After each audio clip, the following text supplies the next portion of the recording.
வணக்கம் வேந்தரின் ஒரு நாள் ஒரு பொழுது இரவு செய்திகளுக்காக காவேரி ஜெகநாதன். முதலில் தலைப்புச் செய்திகள். ஜல்லிக்கட்டு தடைபட காரணமான அறிவிக்கையை திரும்பப் பெறுகிறது மத்திய அரசு.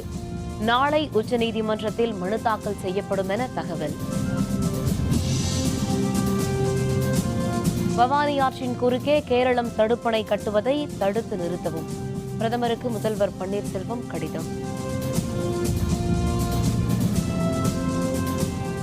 மறைந்த முதல்வர் ஜெயலலிதாவிற்கு இரங்கல் தீர்மானம். முதல்வர், எதிர்க்கட்சி தலைவர் உள்ளிட்டோர் புகழாரம்.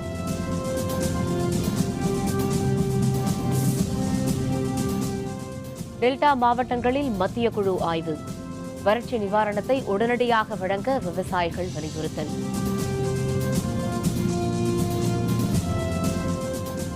மாணவர்களின் போராட்டத்தை கையாள தவறிய காவல் மற்றும் உளவுத்துறை. நியாயமான விசாரணைக்கு உத்தரவிட மு.க. ஸ்டாலின் வலியுறுத்தல். ஜல்லிக்கட்டு தடைபட காரணமாக இருந்த 2011ஆம் ஆண்டு அறிவிக்கையையும் இதன் தொடர்ச்சியாக 2016இல் வெளியிடப்பட்ட அறிவிக்கையையும் திரும்பப் பெறுவதாக நாளை உச்சநீதிமன்றத்தில் மத்திய அரசு அறிவிக்கும் என்று தகவல் அறிந்த வட்டாரங்கள் தெரிவிக்கின்றன.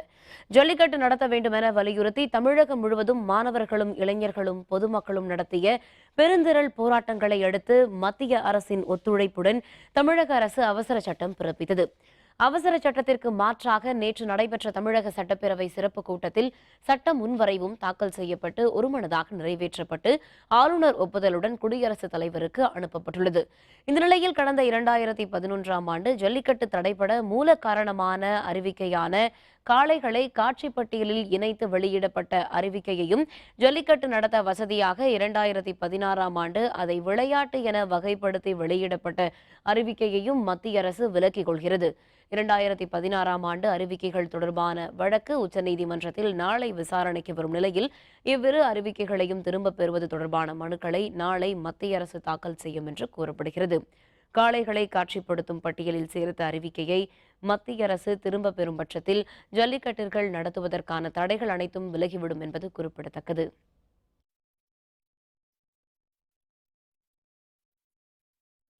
பவானி ஆற்றின் குறுக்கே கேரளம் தடுப்பணை கட்டும் முயற்சியை தடுத்து நிறுத்த வேண்டும் என்று முதல்வர் பன்னீர்செல்வம் கோரிக்கை விடுத்துள்ளார்.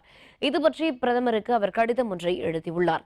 காவிரியின் கிளை நதியான பவானி ஆற்றின் குறுக்கே 6 தடுப்பணைகளை கட்டுவதற்கு கேரள அரசு திட்டமிட்டுள்ளதாக தெரிவித்துள்ள பன்னீர்செல்வம், இவ்வாறு தடுப்பணை கட்டுவது காவிரி நடுவர் மன்ற தீர்ப்பிற்கு எதிரானது என்று குறிப்பிட்டுள்ளார். தடுப்பணை கட்டுவதால் தமிழகத்திற்கான நீர்வரத்து குறையும் அபாயம் ஏற்பட்டுள்ளதாக அந்த கடிதத்தில் மேலும் தெரிவித்துள்ள முதல்வர் பன்னீர்செல்வம், அணை கட்டும் முயற்சிகளை தடுத்து நிறுத்த மத்திய நீர்வளத்துறை அமைச்சகம் மூலம் உத்தரவிடுமாறும் பிரதமருக்கு கோரிக்கை விடுத்துள்ளார். தமிழகத்தின் அனுமதி பெறாமல் எந்த அணையையும் கட்டக்கூடாது என்று கேரளத்திற்கு அறிவுறுத்த வேண்டும் எனவும் அந்த கடிதத்தில் பன்னீர்செல்வம் மேலும் தெரிவித்துள்ளார்.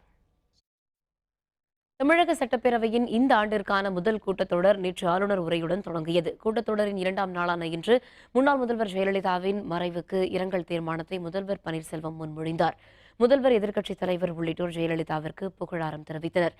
இதுபற்றிய விரிவான விவரங்களை தருகிறார் நமது செய்தியாளர் சையத். தமிழக சட்டப்பேரவையின் 2017ஆம் ஆண்டுக்கான முதல் கூட்டம் நேற்று ஆளுநர் உரையுடன் தொடங்கியது. 2வது நாளாக இன்று நடைபெற்ற கூட்டத்தொடரில் மறைந்த முன்னாள் முதல்வர் ஜெயலலிதாவுக்கு இரங்கல் தீர்மானம் கொண்டு வரப்பட்டது. மாண்புமிகு புரட்சித் தலைவி அம்மா அவர்கள் தனது வாழ்க்கையில் எதிலுமே எப்பொழுதுமே நம்பர் 1 தான். படிப்பில், நாட்டியத்தில், திரையுலகில், அரசியல் என அனைத்திலும் மாண்புமிகு அம்மா அவர்கள் நம்பர் 1 தான். அனைத்திலும் நம்பர் 1ஆக இருந்த மாண்புமிகு புரட்சித் தலைவி அம்மா அவர்கள் அனைத்து துறைகளிலும் தமிழகத்தை நம்பர் 1 மாநிலமாக ஆக்க விரும்பி அதை செயல்படுத்தியும் காட்டினார்கள். இதற்கேற்ப அரசியல்வாதியாக மட்டுமல்லாமல் எதிர்காலத்தை சிந்திக்கக்கூடிய அரசியல் மேதையாக வாழ்ந்து தன் வாழ்நாளையே இந்த நாட்டிற்காக அர்ப்பணித்த மாமேதை மாண்புமிகு புரட்சித் தலைவி அம்மா அவர்கள். அதனைத் தொடர்ந்து பேசிய சட்டப்பேரவை எதிர்க்கட்சித் தலைவர் மு.க. ஸ்டாலின், தானும் முன்னாள் முதல்வர் ஜெயலலிதாவும் ஒரே நாளில் சட்டப்பேரவைக்கு தேர்ந்தெடுக்கப்பட்டதாகவும், அவர் முதல்வராக இருக்கும்போது தான் எதிர்க்கட்சித் தலைவராகவும், அவர் எதிர்க்கட்சித் தலைவராக இருக்கும்போது தான் துணை முதலமைச்சராகவும் இருந்ததாக குறிப்பிட்டார். மறைந்த முன்னாள் முதல்வர் அவர்கள், அதேபோல நானும் 1989ஆம் ஆண்டு ஒரே காலகட்டத்தில் சட்டமன்ற உறுப்பினராக வெற்றி பெற்று இந்த பேரவைக்குள் காலடி வைத்திருக்கிறோம் என்பதை நான் இந்த நேரத்தில் நினைவுபடுத்த விரும்புகிறேன். அம்மையார் அவருடைய சிறப்புகள் எத்தனையோ இருக்கலாம். ஆனால் எங்களை பொறுத்தவரையில் பாராட்டப்படக்கூடிய, பெருமைப்படக்கூடிய ஒரு சிறப்பு என்னவென்று கேட்டால், எதற்கும் அஞ்சாமல், எதை பற்றியும் கவலைப்படாமல் அதை சந்திக்கக்கூடிய ஆற்றலை படைத்தவராக அவர் விளங்கினார் என்பதுதான் உண்மை. ஆகவே அவரை இன்றைக்கு நாம் இழந்திருக்கிறோம். தீர்மானம் நிறைவேற்றப்பட்டு 2 நிமிடம் மௌன அஞ்சலி செலுத்தப்பட்டது. அதனைத் தொடர்ந்து பேரவை ஒத்திவைக்கப்பட்டது. வருகின்ற வெள்ளிக்கிழமை மீண்டும் சட்டப்பேரவை கூட இருக்கிறது. வேந்தர் செய்திகளுக்காக சட்டப்பேரவை வளாகத்திலிருந்து ஒளிப்பதிவாளர் இம்ரானுடன் சையது. தமிழகத்தில் வறட்சி நிவாரணத்தை உடனடியாக வழங்க வேண்டும், காவிரி மேலாண்மை வாரியம் அமைக்க வேண்டும் உள்ளிட்ட பல்வேறு கோரிக்கைகளை மத்திய குழுவிடம் விவசாயிகள் வலியுறுத்தினர். தமிழகத்தில் வறட்சியால் பாதிக்கப்பட்டுள்ள பகுதிகளை மத்திய குழு ஆய்வு மேற்கொள்ள வேண்டும் என்று தமிழக அரசு கோரிக்கை விடுத்திருந்தது. இதனையடுத்து மத்திய வேளாண் துறை செயலர் வசுதா மிஸ்ரா தலைமையிலான குழு கடந்த 21ஆம் தேதி தமிழகம் வந்தது. தஞ்சாவூர், திருவாரூர், நாகப்பட்டினம் உள்பட மாநிலத்தின் பல்வேறு பகுதிகளில் ஆய்வு மேற்கொண்டது. தஞ்சாவூர் மாவட்டத்தில் கோவில்பத்து, புதுப்பட்டினம், மேல உளூர், சொக்கனூர் ஆகிய பகுதிகளில் வறட்சி பாதித்த பகுதிகளில் இன்று மத்திய குழு ஆய்வு நடத்தியது. வறட்சி நிவாரணத்தை உடனடியாக வழங்க வேண்டும், காவிரி மேலாண்மை வாரியம் அமைக்க வேண்டும் உள்ளிட்ட பல்வேறு கோரிக்கைகளை மத்திய குழுவிடம் விவசாயிகள் வலியுறுத்தினர். சம்பா சாகுபடிக்கு தண்ணி மேட்டூரில் ஒரே ஒரு தடவை செப்டம்பர் 20ஆம் தேதி தண்ணி திறந்ததை வச்சு சாகுபடி பண்ணோம். ஆனால் தண்ணி வந்து சேரலை. 150 நாள் போயிருக்கு. 100 நாள் தான் தண்ணி வந்து இப்போலாம் கருகி காஞ்சி உலர்ந்து போயிட்டு இருக்கு. எல்லாம் வந்து பார்க்குறவங்க, வயலுக்கு வந்து பார்க்குறவங்க கூட தற்கொலை பண்ணி சாகிற சூழ்நிலை ஏற்பட்டிருக்கு. அதனால் தமிழ்நாடு அரசு அறிவிச்சிருக்கிற இழப்பீடுங்கிறது எங்களுக்கு போதவே போதாது. வறட்சி பாதித்த மாநிலமாக மத்திய அரசு அறிவிக்கணும். ஒரு 15 ஏக்கர் நடவு செஞ்சுருக்கோம். சுத்தமாக அந்த ஆற்றுல தண்ணி வராதனால பயிர் பூரா சுத்தமாக கருகி போச்சு. அதனால அரசாங்கம் வந்து எங்களுக்கு போதிய இழப்பீடு வழங்கணும். மத்திய அரசும் மாநில அரசும் இணைந்து விவசாயிகளுக்கு நல்ல நிவாரணம் வழங்குமாறு கேட்டுக்கொள்கிறோம். நாகப்பட்டினம் மாவட்டத்தில் வறட்சியால் பாதிக்கப்பட்ட பகுதிகளை மத்திய குழு ஆய்வு செய்தது. நாகப்பட்டினம் மாவட்டத்தில் நீர்மூலை, திருவாய்மூர், கருங்கண்ணி, வேளாங்கண்ணி, பாலையூர் உள்ளிட்ட இடங்களில் ஆய்வு நடத்திய குழுவினர் அங்கிருந்த விவசாயிகளிடம் குறைகளை கேட்டறிந்தனர். நீர்மூலை பகுதியில் ஆய்வு நடத்திய போது விவசாயிகள் மற்றும் விவசாய தொழிலாளர்களுக்கு உரிய இழப்பீடு உள்ளிட்ட கோரிக்கைகள் அடங்கிய மனு ரத்தத்தில் கையெழுத்திட்டு வழங்கப்பட்டது. எங்களோட கோரிக்கை என்னன்னா, இந்த ஆண்டு உடனடியாக இந்த பாதிக்கப்பட்ட விவசாயிகளுக்கெல்லாம் ஏக்கர் ஒன்றுக்கு 30,000 ரூபாய் உடனடியாக வழங்க வேண்டும். அந்த விவசாய தொழிலாளர்களுக்கெல்லாம் அவங்களுக்கு 15,000 ரூபாய் வழங்க வேண்டும். இறந்து போன 200க்கும் மேற்பட்ட விவசாயிகளுக்கு 10 லட்சம் வழங்க வேண்டும். இந்த விவசாயிகளுடைய நிலைமையை முறையாக மத்திய அரசுக்கு அறிவித்து, தேசிய நேச்சுரல் கலாமிட்டிஸ் என்று சொல்வார்களே, தேசிய பேரிடரில் பாதிக்கப்பட்ட மாநிலமாக அறிவித்து, அதற்கு உரிய நிதியை தமிழக அரசுக்கு கொடுத்து, அந்த வகையில் நாங்கள் சொல்லுகிற அளவில் ஒரு விவசாயிக்கு ஒரு ஏக்கருக்கு 30,000 ரூபாய் இழப்பீடாக வழங்க வேண்டும். தூத்துக்குடி மாவட்டத்தில் வறட்சியால் பாதிக்கப்பட்ட பயிர்களை பார்வையிட்ட மத்திய குழுவினர் விவசாயிகளின் குறைகளை கேட்டறிந்தனர். தூத்துக்குடி மாவட்டத்தில் நிகழாண்டில் பருவமழை பொய்த்ததால் சுமார் 1,60,000 ஏக்கர் பரப்பளவில் பயிரிடப்பட்டிருந்த மானாவாரி பயிர்கள் கருகி சேதமடைந்தன. இந்த நிலையில் மாநிலம் முழுவதும் வறட்சியால் பாதிக்கப்பட்ட பகுதிகளை பார்வையிட்டு வரும் மத்திய குழுவின் ஒரு பிரிவினர் தூத்துக்குடியில் ஆய்வு மேற்கொண்டனர். ஜெகவீரபாண்டியபுரம், எப்போதும் வென்றான், ஆனைக்கட்டு, சிந்தலக்கரை உள்ளிட்ட இடங்களில் பாதிக்கப்பட்ட பயிர்களை பார்வையிட்ட அவர்கள் விவசாயிகளின் குறைகளை கேட்டறிந்தனர். அப்போது மத்திய அரசு சார்பில் கூடுதல் இழப்பீடு வழங்க வேண்டும் என விவசாயிகள் அவர்களிடம் கேட்டுக்கொண்டனர்.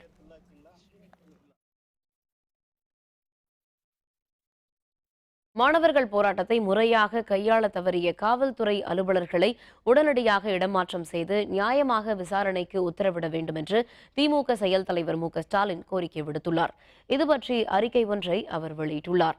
சட்டவிரோத செயல்களில் ஈடுபடுவோரை அடையாளம் கண்டு கட்டுப்படுத்த வேண்டியது காவல்துறையின் கடமையே தவிர அறவழி போராட்டத்தை கலைக்க காவல்துறையே சட்டவிரோத செயல்களில் ஈடுபடுவதை அனுமதிக்க முடியாது என்று தெரிவித்துள்ள ஸ்டாலின், தமிழர்களின் பண்பாட்டிற்காக போராடியவர்களை தேச விரோதிகள் என்றும் சமூக விரோதிகள் என்றும் சென்னை மாநகர காவல்துறை ஆணையர் ஜார்ஜ் அறிவித்திருப்பதை வன்மையாக கண்டிப்பதாகவும் போராட்டத்தின் நோக்கத்தை திசை திருப்பும் செயலில் அவர் ஈடுபட்டிருக்கிறார் என்றும் தெரிவித்துள்ளார்.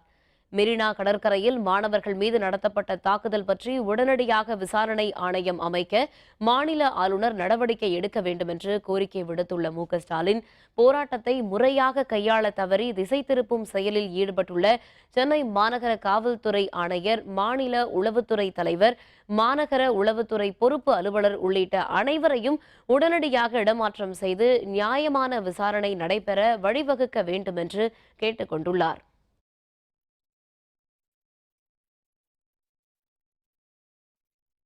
ஜல்லிக்கட்டு பிரச்சனையில் போராட்டக்காரர்களை மோசமாக சித்தரிக்க வேண்டாம் என நடிகர் கமல்ஹாசன் கேட்டுக் கொண்டுள்ளார். சென்னையில் நடைபெற்ற செய்தியாளர் சந்திப்பில் பேசிய கமல்ஹாசன், ஜல்லிக்கட்டு விவகாரத்தில் விலங்கு நல ஆர்வலர்கள் இரட்டை நிலையை கடைபிடிப்பதாக குற்றம் சாட்டினார்.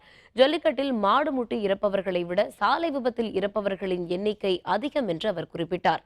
சென்னையில் காவலர்கள் வன்முறையில் ஈடுபட்டதைக் கண்டு அதிர்ச்சி அடைந்ததாக தெரிவித்த கமல்ஹாசன், இதுகுறித்து அவர்கள் விளக்குவார்கள் என எண்ணுவதாக குறிப்பிட்டார். இளைஞர்களின் மோசமான சிலர் இருந்தது போல காவல்துறையிலும் சிலர் இருந்திருக்கலாம் என்று குறிப்பிட்ட கமல்ஹாசன், ஜல்லிக்கட்டிற்கு ஆதரவாக போராட்டத்தில் ஈடுபட்டவர்களை மோசமாக சித்தரிக்க வேண்டாம் என்று கேட்டுக்கொண்டார். அவங்களுக்கு ஒன்றும் சொல்ல வேண்டாம், அவங்களுக்கு தெரியும். ஏன்னா அவங்க இவ்வளவு நாள் அமைதியை காத்திருக்காங்க. இத்தனை விஷயத்துக்கு அப்புறமும் நின்று பண்றாங்க. அவங்கள தயவுசெய்து ஆன்டி சோஷியல்னு ஒதுக்கிடாதீங்க, ஆன்டி நேஷனல், ஆன்டி சோஷியல்னு ஒதுக்கிடாதீங்க. அவங்க ஏதோ நினச்சிட்டு பண்ணிட்டு இருக்காங்க. தீய சக்தின்னு நிரூபிக்கட்டும், அப்புறம் நம்ம அவங்கள என்ன பண்ணலாம்னு யோசிக்கலாம். நிரூபிக்காம நம்ம சொல்லக்கூடாது. இருமுகம் காட்டாதீங்கிறது சொல்றேன். அதாவது அவங்க என்ன சொல்றாங்க, கொல்லலாம் ஆனா விளையாடக்கூடாது, அது கூடங்கிறாங்க. 10 பேருக்கு மிரட்டுறீங்க, ஆனால் 10,000 மாடு கொண்டு மாதம் எக்ஸ்போர்ட் பண்ணலாங்கிறாங்க. என்னன்னா அது சாப்பிட்றதுக்கு அது தர்மம் பரவாயில்லைங்கிறாங்க. சென்னையில் மாணவர்கள் போராட்டத்தின் போது ஏற்பட்ட கலவரத்திற்கான காரணங்கள் குறித்து மனித உரிமை ஆணையம் ஆய்வு நடத்தியது. தமிழக மனித உரிமை ஆணையத்தைச் சேர்ந்த நீதிபதிகள் கோபிநாத், மஞ்சுளா உள்ளிட்ட குழுவினர் மெரினாவில் உள்ள விவேகானந்தர் இல்லம் பகுதியில் காயமடைந்த காவலர்களிடம் தாக்குதல் குறித்து விசாரித்தறிந்தனர். காவல் அலுவலர்களும் இதுகுறித்து விளக்கம் அளித்தனர். பின்னர் செய்தியாளர்களுடன் பேசிய நீதிபதி மஞ்சுளா, கலவரம் தொடர்பான ஆதாரங்கள் பொதுமக்களிடம் இருப்பின் அதனை மனித உரிமை ஆணையத்திடம் வழங்கலாம் என்றார். Our chairman has constituted a team of officers to make a spot visit and submit a report. Once we collect the materials, we will submit our report. ராமநாதபுரத்தில் 100% வறட்சி பாதிப்பு. மத்திய நீர்வள ஆணைய இயக்குனர் தகவல். விவரம் விளம்பர இடைவேளைக்கு பிறகு.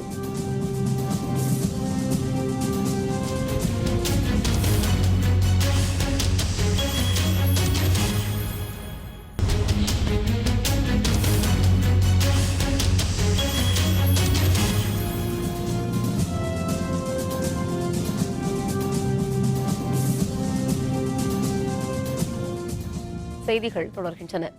சென்னை ஜல்லிக்கட்டு போராட்டத்தில் காவல்துறையினர் அடக்குமுறையை கையாண்டதாக கோரி மக்கள் நல கூட்டு இயக்கம் சார்பில் வரும் 28ஆம் தேதி ஆர்ப்பாட்டம் நடத்தப்பட உள்ளது. மார்க்சிய கம்யூனிஸ்ட் கட்சி மாநில செயலர் ஜி. ராமகிருஷ்ணன், இந்திய கம்யூனிஸ்ட் கட்சி செயலர் முத்தரசன், விடுதலை சிறுத்தைகள் கட்சி தலைவர் தொல் திருமாவளவன் ஆகியோர் சென்னையில் இன்று செய்தியாளர்களை சந்தித்தனர். சென்னை, மதுரை, கோவை ஆகிய மாநகரங்களில் மக்கள் நல கூட்டு இயக்கம் சார்பில் வரும் 28ஆம் தேதி ஆர்ப்பாட்டம் நடத்த முடிவெடுக்கப்பட்டுள்ளதாக அவர்கள் தெரிவித்தனர். 26ஆம் தேதி குடியரசு தின அணிவகுப்புக்கு அவங்க ரிஹர்சல் ஒத்திகை நடத்தணும். அடுத்து மத்திய அரசு அவசர சட்டம் வந்த பிறகு அங்கே அந்த இடத்துல யாரும் குவியக்கூடாது, கிளியர் பண்ணுங்கிற இன்ஸ்ட்ரக்ஷன் கொடுத்தாங்க. கவர்னர் மூலமாக கொடுத்தாங்க. அதனால் அவங்க அதிகாலையிலேயே உடனடியாக அந்த இடத்தை விட்டு அவர்களை அப்புறப்படுத்த வேண்டும் என்கிற ஒரு வேகத்தில் காவல்துறை அல்லது தமிழக அரசு இருவரும் சேர்ந்து இந்த வன்முறையை கையில் எடுத்தார். ராமநாதபுரம், விருதுநகர், நெல்லை, தூத்துக்குடி உள்ளிட்ட மாவட்டங்களில் 100% வறட்சி ஏற்பட்டுள்ளதாக மத்திய ஆய்வுக்குழுவின் நீர்வள ஆணைய இயக்குநர் அழகேசன் தெரிவித்துள்ளார். தமிழகத்தில் போதிய மழை பொய்த்ததால் தமிழகம் முழுவதிலும் வறட்சி ஏற்பட்டுள்ளது. இதனால் விவசாயிகளின் வேண்டுகோளை ஏற்று தமிழக அரசு சார்பில் ஏற்கனவே மாவட்டம் தோறும் வறட்சி குறித்து ஆய்வு செய்யப்பட்டது.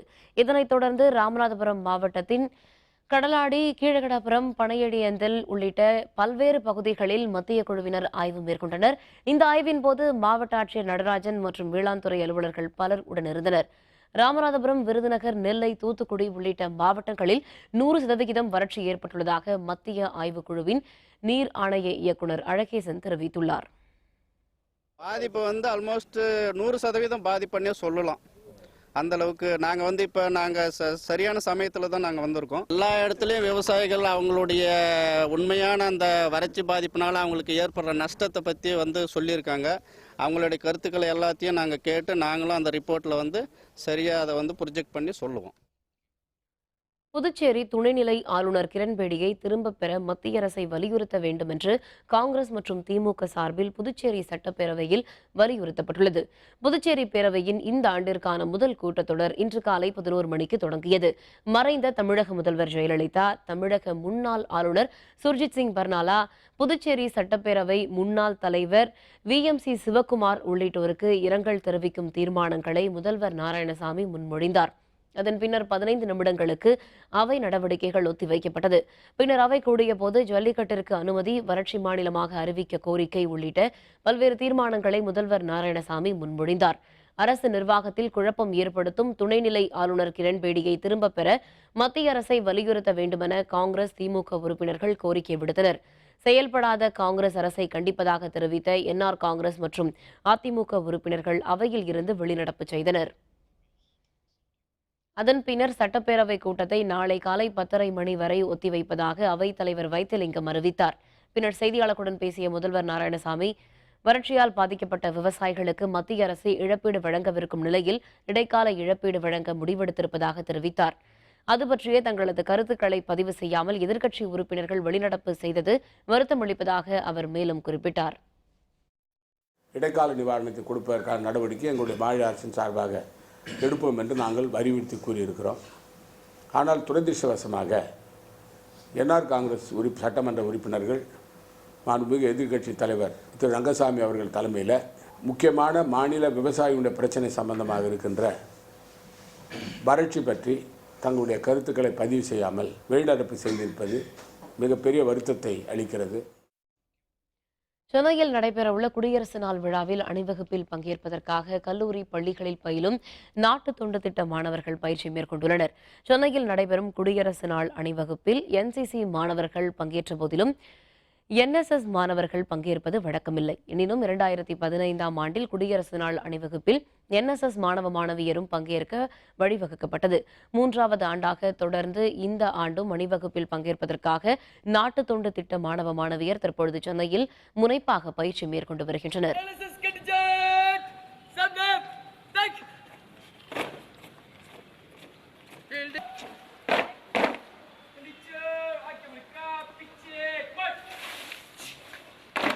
இங்கே வந்து நம்ம கற்றுக்கிட்டது NSS வந்து பொதுவாகவே க்ளீன் பண்ணுற ஒர்க்கு அப்படிங்கிற மாதிரியான ஒரு இமேஜை உடைச்சிட்டு எங்களால் ஃபுல்லஸ்ட் கொடுக்க முடியும், ஒரு ஸ்டேட்டை வந்து ரெப்ரசென்ட் பண்ணி எங்களால் பண்ண முடியும் அப்படிங்கிற ஒரு ப்ரௌட் அந்த வந்து இந்த கேம்பில் கிடச்சிருக்கு. ரொம்ப பெருமையாக இருக்குது. அது மட்டும் இல்லாமல் இங்கே வந்து பார்த்திங்கன்னா டிசிப்ளின், டைம் மேனேஜ்மெண்ட், அப்புறம் வந்து ஒரு ஃபங்க்ஷன் எப்படி ஆர்கனைஸ் பண்ணுறது, லீடர்ஷிப் குவாலிட்டிஸ், மற்றவங்க எப்படி கம்யூனிகேட் பண்ணுறது, இதெல்லாம் இங்கே தான் ஃபுல்லாக கற்றுக்கிட்டேன். தமிழ்நாடை பொறுத்த வரைக்கும் கிட்டத்தட்ட 4 லட்சத்திற்கு மேலே வாலண்டியர் NSS வாலண்டியர்ஸ் இருக்காங்க. 83 சிறந்த மாணவர்கள் நாங்கள் தேர்ந்தெடுத்திருக்கோம்.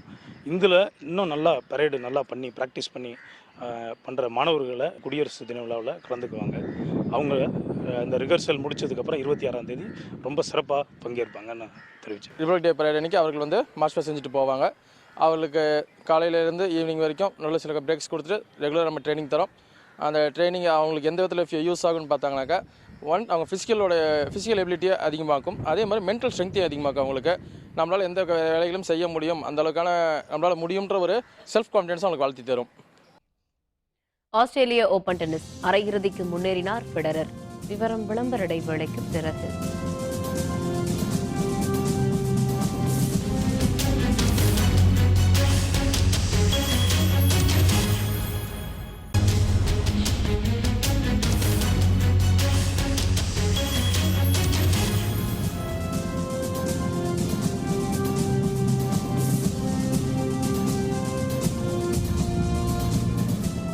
செய்திகள் தொடர்கின்றன. இனி அயலக செய்திகள்.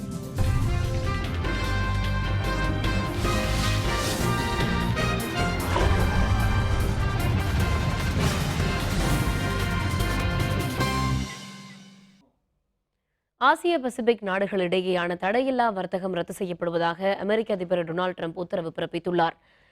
டிபிபி என்று அழைக்கப்படும் பசிபிக் நாடுகளின் தடையில்லாத வர்த்தக ஒப்பந்தம் நடைமுறையில் உள்ளது. இந்த அமைப்பில் America, Australia, Brunei, Canada, Japan, Malaysia, Singapore உள்ளிட்ட 12 நாடுகள் இடம்பெற்றுள்ளன. இந்த ஒப்பந்தத்தின் மூலம் எந்தவித கட்டுப்பாடுமின்றி வர்த்தகம் செய்ய வழிவகை செய்யப்பட்டுள்ளது. இதன் மூலம் அமெரிக்காவின் வேலை வாய்ப்புகள் பறிபோகிறது என குற்றம் சாட்டிய டொனால்டு ட்ரம்ப் பசிபிக் தடையில்லா வர்த்தக ஒப்பந்தத்தை கடுமையாக எதிர்த்தார். அமெரிக்க அதிபராக டொனால்டு ட்ரம்ப் பதவியேற்றவுடன் வெள்ளை மாளிகையில் ஓவல் அலுவலகத்தில் ஆசிய பசிபிக் தடையில்லா ஒப்பந்தத்தில் இருந்து விலகுவதாக கூறி கோப்பில் கையெழுத்திட்டு உத்தரவு பிறப்பித்தார்.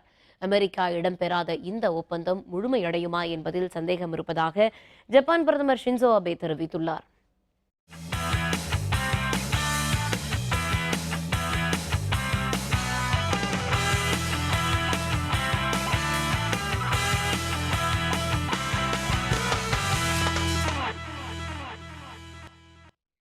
ஆஸ்திரேலிய ஓபன் டென்னிஸ் தொடரில் சுவிட்சர்லாந்து வீரர் ரோஜர் ஃபெடரர் ஜெர்மன் வீரர் மிசா ஷிவர்வை வென்று அரையிறுதிக்கு முன்னேறினார். கிராண்ட்ஸ்லாம் போட்டிகளில் ஒன்றான ஆஸ்திரேலிய ஓபன் டென்னிஸ் போட்டி மெல்பர்ன் நகரில் விறுவிறுப்பாக நடைபெற்று வருகிறது. இன்று நடந்த போட்டி ஒன்றில் சுவிட்சர்லாந்து வீரர் ரோஜர் ஃபெடரர் ஜெர்மன் வீரர் மிர்ஷா ஜவேர்வை களம் கண்டார்.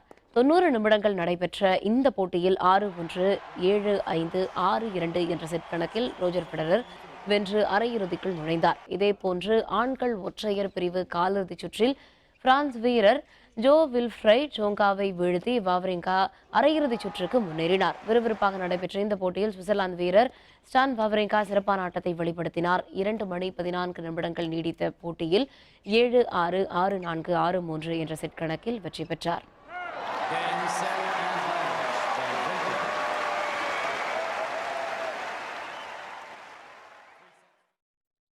மீண்டும் தலைப்புச் செய்திகள். ஜல்லிக்கட்டு தடைபட காரணமான அறிவிக்கையை திரும்பப் பெறுகிறது மத்திய அரசு. நாளை உச்சநீதிமன்றத்தில் மனு தாக்கல் செய்யப்படும் என தகவல். பவானி ஆற்றின் குறுக்கே கேரளம் தடுப்பணை கட்டுவதை தடுத்து நிறுத்தவும் பிரதமருக்கு முதல்வர் பன்னீர்செல்வம் கடிதம். மறைந்த முதல்வர் ஜெயலலிதாவிற்கு இரங்கல் தீர்மானம். முதல்வர், எதிர்க்கட்சி தலைவர் உள்ளிட்டோர் புகழாரம்.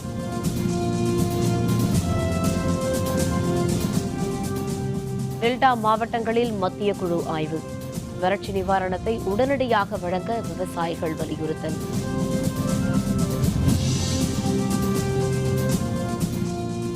மாணவர்களின் போராட்டத்தை கையாள தவறிய காவல் மற்றும் உளவுத்துறை. நியாயமான விசாரணைக்கு உத்தரவிட மு.க. ஸ்டாலின் வலியுறுத்தல்.